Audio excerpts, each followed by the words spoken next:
입니다. 기독교에서 부활은 우리 신앙의 핵심입니다. 만약에 예수님께서 부활하지 않으셨다라고 한다면 어쩌면 우리가 믿는 모든 것, 우리가 말하는 모든 것이 거짓말이 될 수 있습니다. 만약 그렇다면 우리는 이 땅에서 헛것을 믿는 가장 불쌍한 사람들이 될지도 모릅니다. 그러나 우리 예수님은 부활하셨습니다. 모든 사망의 권세를 깨트리고 부활하셨습니다. 여러분, 그분의 부활이 있기에 우리가 이곳에 있고, 그분의 부활이 있기에 우리가 구원받은 자들이 되심을, 그런 같은 자들이 될 수 있음을 여러분 믿으시기 바랍니다. 오늘 우리가 말씀을 통해서 이 놀라운 부활의 이야기를 함께 살펴보기 원합니다. 예수님께서 골고다 언덕에서 십자가에 매달려 죽으셨습니다. 우리의 모든 죄를 담당하시고 그 십자가상에서 모든 고난과 피를 흘리시며 그곳에서 세상을 떠나시게 되는 것을 볼 수 있습니다. 그리고 그 이후에 이 예수님의 죽으신 시신은 아리마대 사람 요셉이 거두어 가게 됩니다. 이 사람은 매우 큰 부자입니다. 또 공회의 공회원이기도 합니다. 그러나 이 사람은 주변의 다른 사람들의 시선을 의식하지 아니하고 그날 빌라도를 찾아가 예수님의 시신을 달라라고 요청을 합니다. 이 아리마대 사람 요셉은 원래 자신의 가족의 무덤으로 사용하려고 했던 그 무덤을 비우고 예수님을 그곳에 안장하게 됩니다. 이어서 이 무덤은 큰 돌로 그 입구가 막아진 채 예수님의 장례가 모두 마쳐지게 되는 것을 볼 수 있습니다. 그렇게 예수님이 십자가에 달려 죽으신 지 3일째 되는 날이 되었습니다. 금요일 오후에 예수님께서 십자가에 달려 죽으시고 그 다음 날인 안식일이 지난 후 주일 새벽, 즉 안식 후 첫날, 그날 새벽이었습니다. 이날 오늘 마가복음에서는 3명의 여인들이 예수님의 무덤을 찾았다라고 기록합니다. 막달라 마리아와 야고보의 어머니였던 마리아, 그리고 살로메라고 하는 여인입니다. 다른 복음서를 참조해 보면 실제로 여기에는 요한나라고 하는 여인과 또 이름이 알려지지 기록되지 아니한 다른 여인들도 함께 있었다라고 말합니다. 이들은 안식구 첫날 새벽 일찍 예수님의 무덤을 찾아갑니다. 여러분, 이들이 예수님의 무덤을 찾았던 이유가 무엇이었습니까? 성경을 보면 이들은 예수님의 시신에 향품을 바르기 위해서 무덤을 찾았다라고 말씀합니다. 여러분, 당시의 시신은 방부 처리를 하지 않았기 때문에 며칠이 지나게 되면 그 시신이 썩기 시작하여 악취가 나기 시작합니다. 이 여인들은 예수님의 시신에 악취가 나는 것을 완화하기 위해서 이른 아침부터 예수님의 시신에 바를 향품을 준비하여 예수님의 무덤을 찾아온 것입니다. 이 여인들의 마음은 순전합니다. 이 여인들은 예수님께서 십자가에 달리시던 그날 끝까지 예수님의 곁을 지켰을 뿐만 아니라 그분의 죽으심을 슬퍼하였고, 그만큼 이들의 마음은 예수님을 향한 사랑의 마음과 순전함의 마음을 가지고 있었다라는 것입니다. 이 새벽 이 여인들은 그 마음을 가지고 예수님의 시신을 마지막까지 잘 마무리하고 싶어 했습니다. 그런데 동시에 이것은 이들이 가졌던 신앙의 한계를 우리 가운데 보여주기도 합니다.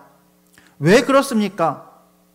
예수님께서는 분명 죽으신 이후에 부활하실 것을 제자들과 함께 있던 자들에게 일러주셨는데 아직 그 누구도 예수님의 부활을 온전히 이해하지 못했고 그 말씀을 온전히 믿지 못했다라는 것입니다.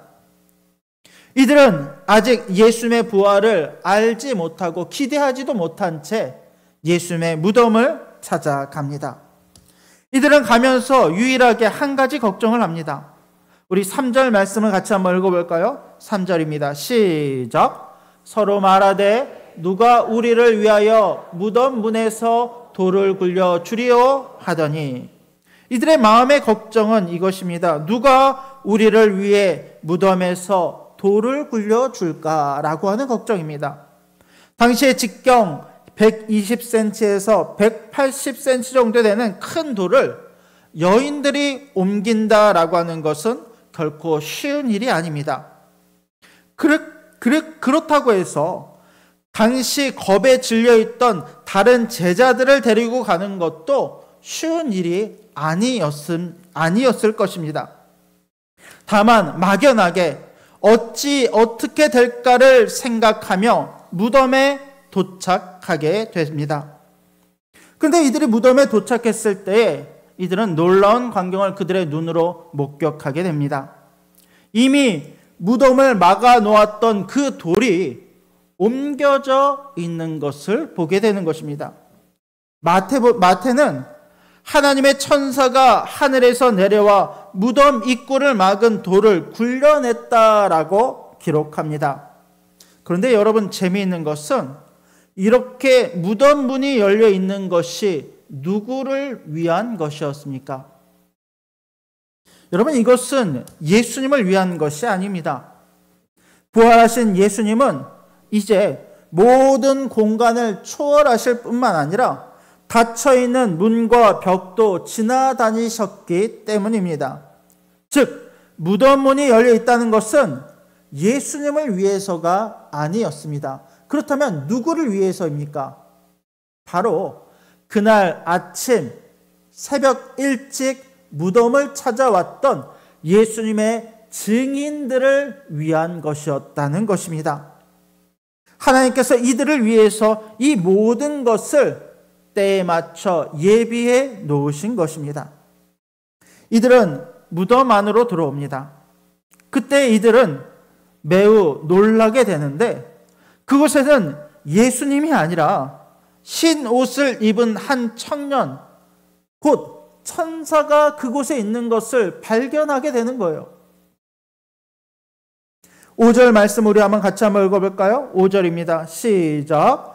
무덤에 들어가서 흰 옷을 입은 한 청년이 우편에 앉은 것을 보고 놀라매. 이 천사는 여인들에게 이렇게 이야기합니다. 우리 6절 말씀도 같이 한번 읽어봅시다. 시작. 청년이 이르되 놀라지 말라. 너희가 십자가에 못 박히신 나사렛 예수를 찾는구나. 그가 살아나셨고 여기 계시지 아니하니라. 보라, 그를 두었던 곳이니라. 천사가 여인들에게 준 메시지는 매우 간결하면서도 온 세상 그 누구도 상상하지 못했던 놀라운 소식을 이 여인들에게 전해주게 됩니다. 그것은 그가 살아나셨다, 예수가 살아나셨다라고 하는 이 땅에서 가장 놀라운 소식을 이 여인들에게 전하게 되더라는 것입니다. 여러분, 이 말씀은요, 이 구절은, 이 문장은 신적 수동태를 사용합니다. 다시 말하면 하나님께서 그를 살리셨다라는 것입니다. 모든 구약에 예언된 것처럼 또 예수님께서 이 땅에 오셔서 제자들에게 여러 번에 걸쳐서 예언하시고 말씀하셨던 것처럼 때가 이르렀을 때 하나님께서 모든 죽음과 모든 사망에서 모든 것들을 다 깨트리시고 예수님을 다시 살리셨다라고 성경은 기록하며 또 우리 가운데 선언하고 있다라는 것입니다. 여러분, 이것이 기독교요, 이것이 부활임을 믿으시기 바랍니다. 이 놀라움 가운데 있는 여인들에게 천사는 한 가지를 더 당부합니다.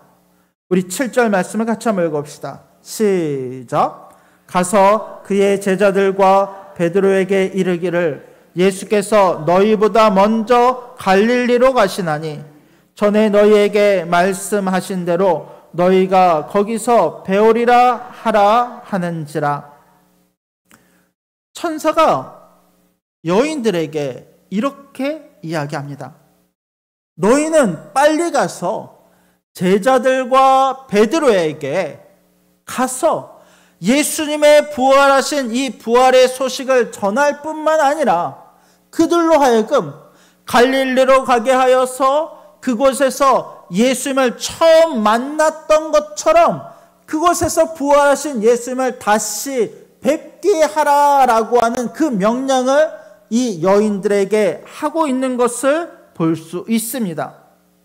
그런데 8절을 보면 조금 의아한 내용이 나옵니다. 우리 8절 말씀을 같이 한번 읽어봅시다. 시작. 여인들이 몹시 놀라 떨며 나와 무덤에서 도망하고 무서워하여 아무에게 아무 말도 하지 못하더라. 여러분, 여인들은 무덤에서 나와 도망합니다. 그리고 기록하기를 무서워하여 아무에게 아무 말도 하지 못하더라 라고 성경은 기록하고 있습니다. 여러분, 왜 이와 같은 반응이 나왔을까요? 왜 여인들은 두려움에 빠져 아무에게도 이 소식을 전하지 못한 것일까요? 저는 말씀을 묵상하면서 한편으로 이 여인들의 마음이 너무도 이해가 되었습니다. 이런 것입니다. 여인들의 입장에서 이 모든 사건이 너무도 당황스럽습니다. 또 너무도 큰 놀람을 그 가운데 주었습니다. 내가 천사를 본 것이 맞는가? 예수님께서 정말로 부활하신 것일까? 예상하지도 못했고 생각하지도 못했던 그 상황이 눈앞에 펼쳐졌을 때 순간적으로 이들은 정신적으로 큰 충격을 받았을 것입니다. 순간적으로 들었던 두려움과 의심과 당황함의 모든 감정이 그들의 마음 가운데 혼란스럽게 섞여져 나오기 시작했을 것입니다. 또 무엇보다 이 여인들이 이 소식을 전한다고 했을 때 사람들이 과연 이 증언을 믿을 것인가 라고 하는 두려움이 그들 가운데 있었을 것입니다. 여러분, 당시의 여성의 증언은 증인으로서 공식적인 효력이 없습니다. 그런데 이와 같은 여인들이 예수님이 부활하셨다라는 소식을 제자들과 또 사람들에게 전하기 시작했을 때 과연 누가 이 여인들의 말을 믿을 수 있겠습니까? 누가 이 여인들의 말을 믿어주겠습니까? 실제로 여러분, 이 여인들은 이후에 곧 예수님의 부활을 전하게 됩니다. 지금 당장은 무섭고 떨림으로 당황함으로 도망하였지만 곧 그들의 마음을 추스렸고 이 모든 일의 진상을 깨닫기 시작합니다. 예수님께서 살아계셨을 때 하셨던 부활의 말씀이 이제야 비로소 그들에게 이해가 되어지기 시작하는 거예요. 그리고 나서 이 여인들은 즉시 빨리 달려가 제자들에게 부활의 기쁜 소식을 전하기 시작합니다. 마태복음 28장 8절을 보면 이렇게 기록합니다. 무서움과 큰 기쁨으로 빨리 무덤을 떠나 제자들에게 알리려고 달려가더라. 이 말은 처음에는 두려움에 사로잡혔던 이 여인이 예수님의 부활하셨던 그 기쁨이 그 안에 다시금 이해되어지고 충만하게 되는 그 순간에 그 모든 마음을 가지고 달려가 제자들에게 그 기쁜 소식을 전하기 시작했다라고 성경은 말씀하고 있다라는 것입니다. 그런데 이 소식을 들었던 제자들의 반응은 어떠했습니까? 여러분, 실제로 제자들은 그 소식을 믿지 않습니다. 10절과 11절을 보면 이렇게 기록합니다. 마리아가 가서 예수와 함께하던 사람들이 슬퍼하며 울고 있는 중에 이 일을 알림해 그들이 예수께서 살아나셨다는 것과 마리아에게 보이셨다는 것을 듣고도 믿지 아니하니라. 제자들은 그 소식을 들었지만 여인들이 걱정했던 것처럼 실제로 그 예수님의 부활을 믿지 아니했다라는 것입니다. 그리고 얼마가 지났습니다. 14절을 보면 이제 예수님께서 믿지 않았던 그 제자들에게 친히 그 부활하신 육신을 나타내 보여주십니다. 우리 14절 말씀을 같이 한번 읽어볼까요? 14절입니다. 시작. 그 후에 11 제자가 음식 먹을 때에 예수께서 그들에게 나타나사 그들의 믿음 없는 것과 마음이 완악한 것을 꾸짖으시니 이는 자기가 살아난 것을 본 자들의 말을 믿지 아니함일러라. 11명의 제자들이 모여 음식을 먹고 있을 때입니다. 예수님께서 그들 가운데 호련히 나타나셨습니다. 그리고 예수님은 그들을 꾸짖기 시작하십니다. 그런데 여러분, 예수님이 무엇을 꾸짖으십니까? 여러분, 이 제자들은요, 예수님이 십자가에 달리실 때에 도망갔던 제자들이에요. 인간적인 마음으로 보면요, 예수님께서는 그를 위해서 죽을 수 있다, 죽겠다라고 고백했던 그 제자들에게 배신을 당하셨고, 이 제자들은 뿔뿔이 흩어져서 완전히 그 십자가에 달리시는 그 순간 다 도망을 쳤던 사람들이에요. 인간적으로 마음으로 볼 때 예수님께서 나타나서 이 제자들을 보면요, 얼마나 원망스럽겠어요. 아마 제가 제자들에게 딱 이렇게 나타났다고 하면 저는 제자들에게 이렇게 혼낼 거예요. 야, 너희가 어떻게 이럴 수 있느냐? 나를 믿는다고 했고 나와 죽을 때까지 죽음을 다 하면서까지도 나와 함께하고 하고자 했던, 그렇게 고백했던 너희가 어떻게 나를 배신할 수 있는가? 아마 이와 같은 이유로 제자들을 혼내고 꾸짖지 않겠습니까? 그런데 부활하신 예수님께서 제자들 앞에 나타나셔서 그들을 꾸짖으셨던 그 내용은 예수님을 어떻게 배반했는지에 대한 내용이 아니었어요. 예수님께서 꾸짖으셨던 내용은 무엇입니까? 예수님을 본 사람들의 말을 믿지 않는 것을 꾸짖으십니다. 죽음과 부활에 대하여 이미 3번에 걸쳐 그 제자들에게 자세히 일러주셨음에도 믿지 아니한 그 제자들을 꾸짖고 계신 것입니다. 여러분, 이 제자들을 우리가 가만히 생각해 봅시다. 아마 우리가 일반적인 경우라고 한다면 사람이 죽었다가 다시 살아나는 것에 대해서 믿을 수 있는 사람이 얼마나 되겠습니까?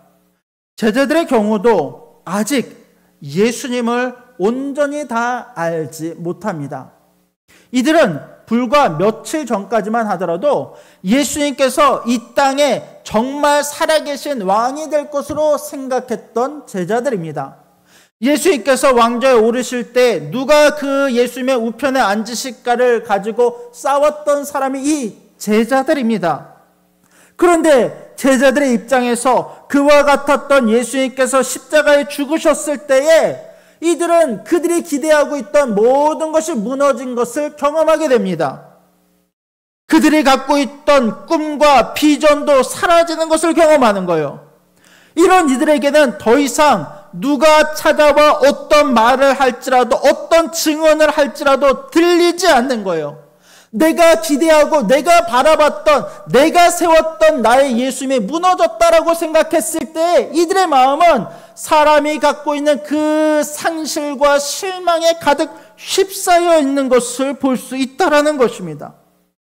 그런데 이제 예수님께서 그들의 앞에 나타나셨습니다. 그리고 그들을 꾸짖으십니다. 예수님은 그들이 믿지 않으심을 꾸짖으시면서 그 내면에는 이와 같은 의미가 담겨져 있는 것을 볼 수 있습니다. 네가 바라던 것이 무엇이었느냐?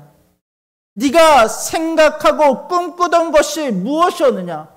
그것이 내가 말하고 내가 너희 가운데 이야기한 것이었는가? 아니면 내가 한 말과 상관없이 너희가 꿈꾸고 너희가 하고 싶었던 것들에 대한 실망과 낙심의 마음이었느냐? 그러나 이제 보아라.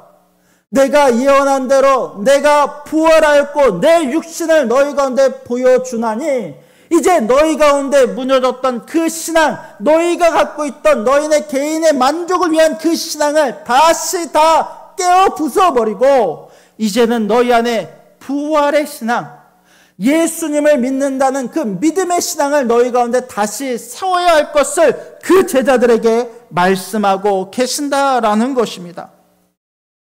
놀라는 그 제자들에게 예수님께서는 이와 같이 말씀하십니다. 우리 마지막으로 15절 말씀을 같이 한번 읽어보겠습니다. 15절입니다. 시작. 또 이르시되 너희는 온 천하에 다니며 만민에게 복음을 전파하라. 여러분, 이것이 부활하신 예수님께서 우리 가운데 주신 첫 명령임을 여러분 믿으시기 바랍니다. 부활을 믿지 않던 자들이 부활을 경험하게 됩니다. 그러고 나면 제일 먼저 바뀌는 것이, 변하는 것이 무엇인지 아십니까? 우리의 삶이 변하는 거예요. 우리의 생각이 변하는 거예요. 이제 우리는 부활을 경험하고 난 이후에 이전에 중요하다고 생각했던 모든 것들을 배설물로 여기고 이제는 하나님이 명령하신 그 길이 나의 길이요 나의 소명임을 믿고 달려가는 자들로 변화되기 시작한다라는 것입니다. 이제는 내 개인의 삶이 아니라 예수님이 주신 그 지상 명령, 이 말씀을 쫓아서 온 천하에 다니며 만민에게 복음을 전하는 그것이 나의 소명이요 나의 꿈이요 나의 비전이 되게 되는 것입니다. 물론 여러분, 우리가 전한다고 해서 모든 사람이 복음을 듣고 복음을 믿지 않을 수도 있습니다. 이어지는 말씀처럼 어떤 이들은 믿고 세례를 받을 것이고 또 어떤 이들은 믿지 않고 계속하여 정죄를 받으며 살아가는 자들도 있을 것입니다. 그러나 우리는 사람이 이 복음을 어떻게 받는 것에 중심을 두는 것이 아니라 하나님의 부르심에 우리의 소망을 같이 두어 그 말씀과 그 명령대로 이 복음의 사명을 감당하며 살아가야 될 줄로 믿으시기 바랍니다. 말씀을 정리하겠습니다. 여러분, 부활은 끝이 아니라 시작입니다. 부활은 우리의 마음의 위로나 만족감을 넘어서 나의 삶을 바꾸는 능력입니다. 예수님의 제자들은 부활을 기준으로 그들의 삶이 완전히 변화되어지게 됩니다. 이전에는 도망자들이었고 비겁자들이었고 배신자들이었지만 이제는 예수님이 주신 그 소명의 말씀을 붙잡고 그들의 생명을 다하여 그들의 죽음에 이르기까지 그들의 모든 삶을 바쳐 이 명령을 지키며 살아가는 자들이 되었음을 오늘 말씀을 통해서 우리 가운데 보여주고 있다라는 것입니다. 여러분, 이것이 우리 가운데도 소명이 될 수 있기를 원합니다. 그 제자들이 변하며 그 부활의 예수님을 경험하여 부활을 전하는 자들이 되었던 것처럼 예수 믿는 우리들이 그 부활 앞에 그 부활의 신앙을 가지고 이 부활의 소식을 온 세상 끝까지 전하며 살아갈 수 있는 저와 여러분들이 될 수 있기를 주님의 이름으로 간절히 부탁드립니다. 아멘.